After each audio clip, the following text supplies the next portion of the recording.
yeah, you have been living in Portland this year. Well, I don't know how long you've lived in Portland. Maybe you're from Portland, um, but you've been experiencing the madness of this year. For people that don't know, and you can add or correct me if this is a poor explanation, but essentially, several blocks of downtown Portland were taken over by Antifa or some kind of very extreme left. I say left; they're meant to be the happy, non-murderous people. But they took over like downtown Portland. Part of Portland was on fire, and just the general roller coaster of the pandemic and the election that's not over yet. Just is all been like a really good exercise in figuring out how far along the spectrum of slow media that you should go. Like either you just watch nothing, consume no media, no TV, no news, nothing, and you could go about your day and it would all be lovely. But as a good citizen, you want to remain informed and know if people are starting their own little dictatorship in the downtown of your city. But at the same time, you don't want to end up as like the person who can't stop checking Twitter because they're so obsessed with everything that's going on in the world. Like, how have you found trying to navigate that in such a roller coaster of a year? Yeah, that's true. And as somebody who specializes in news coverage of protests, it's been really interesting for me to see somewhat firsthand through people that I know who have been involved with the Black Lives Matters protests here, and hearing how other people view the local events, such as yourself or my relatives back on the East Coast, who only really know what's happening through what they see on TV, and that's just a tiny sliver of the event. That obviously, especially television, is going to be drawn towards the more dramatic, the more visually arresting moments of it, and that the upshot is that there could be 1,000 people who are silently protesting, non-violently protesting.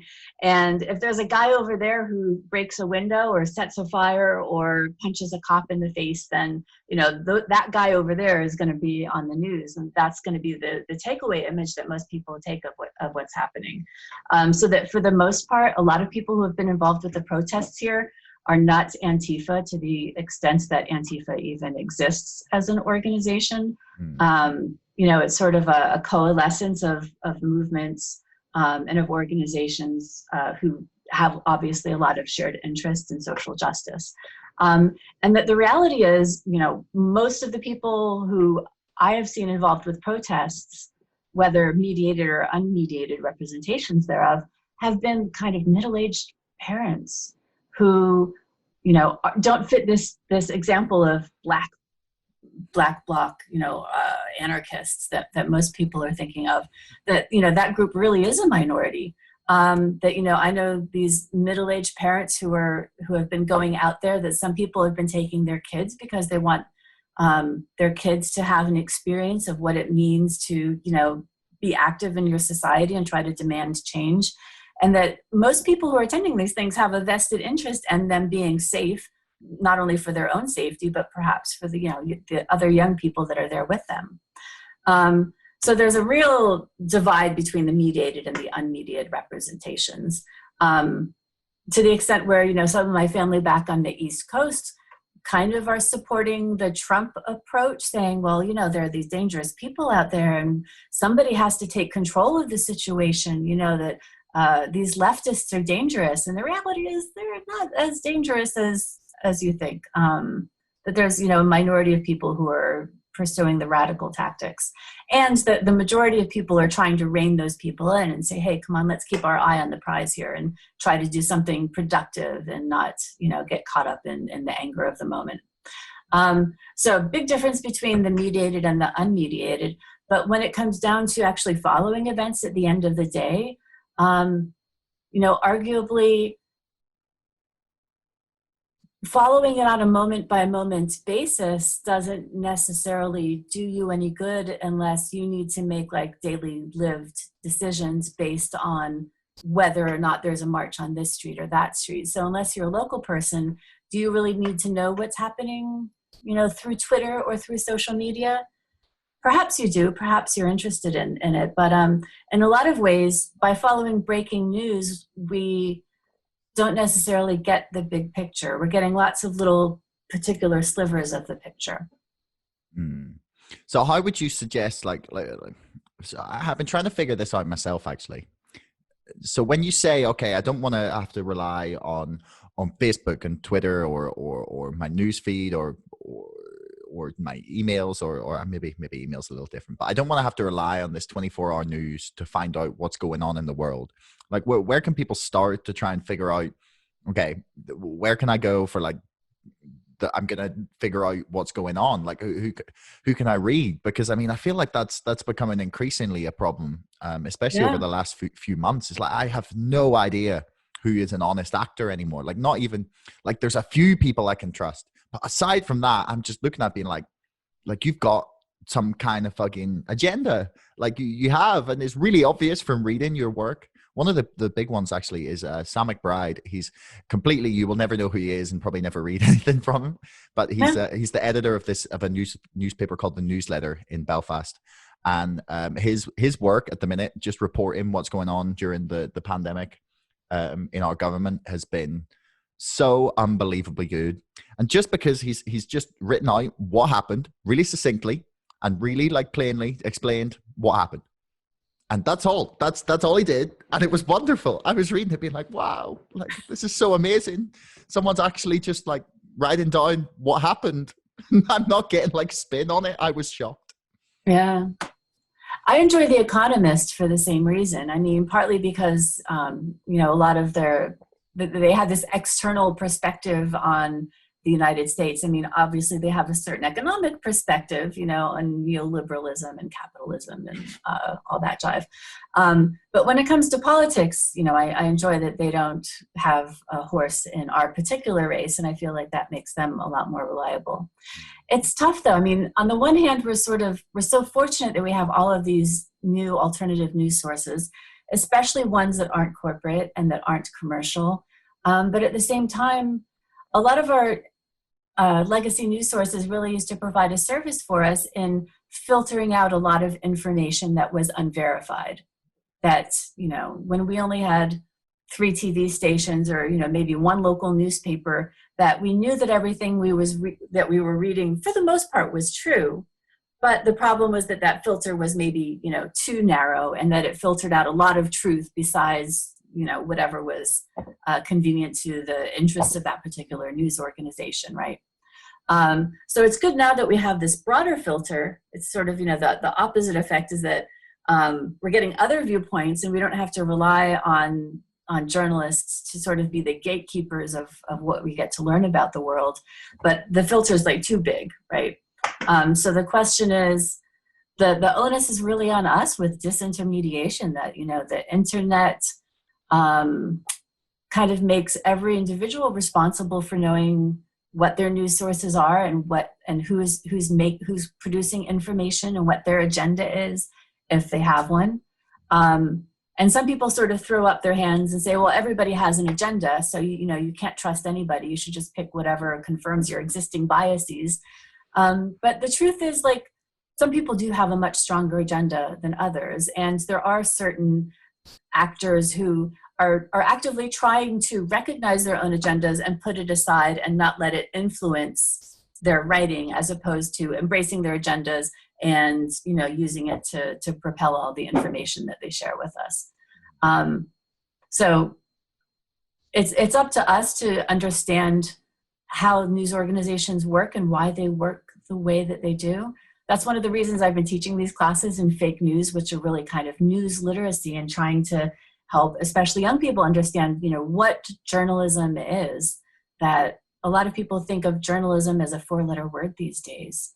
And as we know, the public trusts the news a lot less than it ever used to, especially, most news institutions. But really that journalism,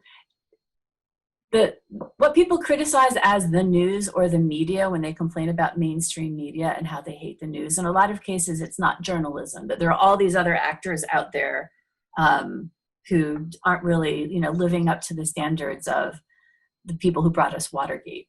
Hmm. Yeah, a journalist from the UK, Peter Hitchens, that I had on my show. Yeah. Yeah, he says that he'd written a piece a few weeks ago in his column in one of our newspapers, which is hilarious. I think he's brilliant, but I hate the newspaper.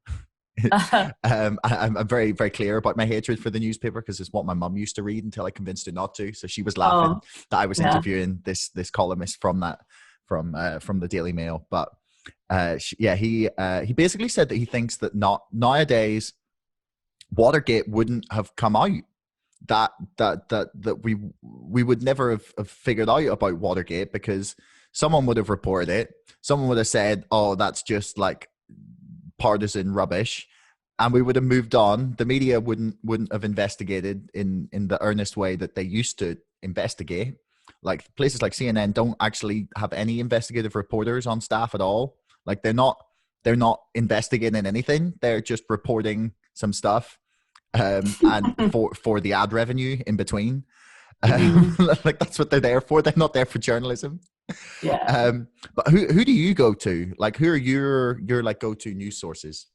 If you want to figure out, like say something big happens, like say the president of the United States claims that the election was stolen from him. Who are you going to figure out what is going on?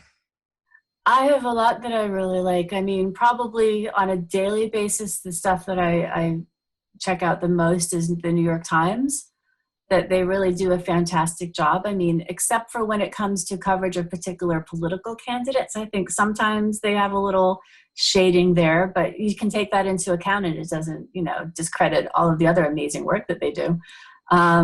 Also here in the States, we have National Public Radio, which is the closest thing that, we have to the BBC. And they do a terrific job. They get attacked by conservatives as being too liberal, but the reality is that they have just as big a conservative listening base as they do liberals, and that they really they're actually so sensitive to that criticism of being too liberal that they probably stray towards giving conservatives, a more than fair hearing in a lot of cases. So those are sort of the two biggies that we have here. But on a smaller basis, I don't use social media so much. I do enjoy getting back to the slow journalism. There's a magazine out of London called Delayed Gratification that you may have heard of. I have not. Okay. It's run by an organization called the Slow Journalism Company, and they sort of stumbled onto this idea of slow news or journalism or media around the same time that I did. But what I like about them is that they only come out quarterly, and each quarter they cover things that happened at least the quarter previous, so more than 3 months ago. So for me, it's really interesting in the sense that not only do they embody slowness, but that they take a more measured view of what has happened in the past. Yeah, there you go. I mean, also, it's just beautifully designed. They're famous for their infographics, that they actually teach a lot of classes in like how to make infographics, as well as in how to launch a print publication. But it's not just a great aesthetic experience, but it's nice because they fulfill that need of getting a comprehensive view of the world. So, now is November. If they were putting together an issue today, they would be looking at everything that happened this summer in June, July, August. And, June, July, August, we were kind of, catch as catch can as far as news goes, that maybe I heard a lot about the protests. There were probably things happening in the other part of the world that I didn't hear, anything or much about.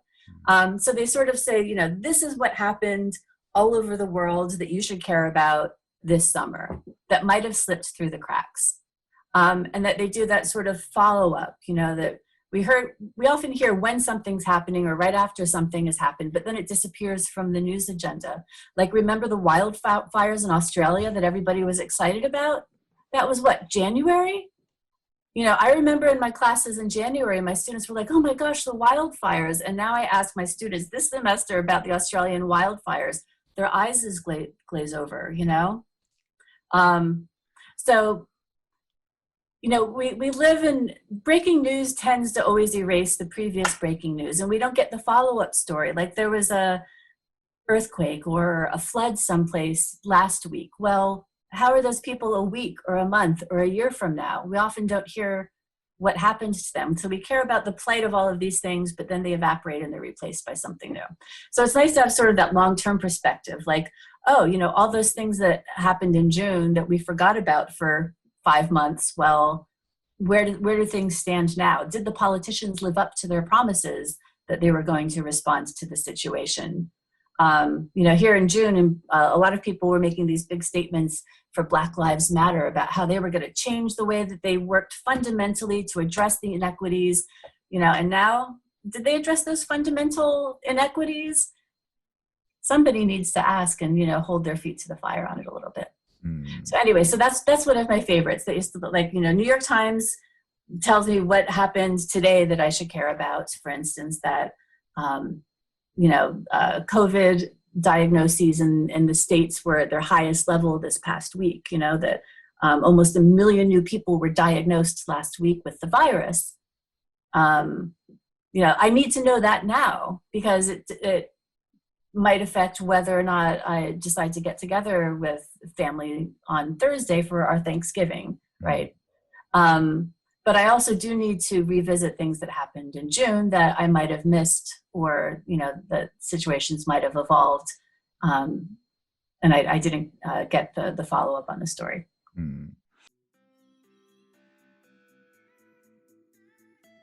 Thanks so much for listening. If you haven't already and you enjoyed this episode, please subscribe to this podcast and to our mailing list. And don't forget, my book, Brexit, The Establishment Civil War, is now available for pre-order on Amazon. You'll find the link in the description below. Until next time, thanks so much for listening.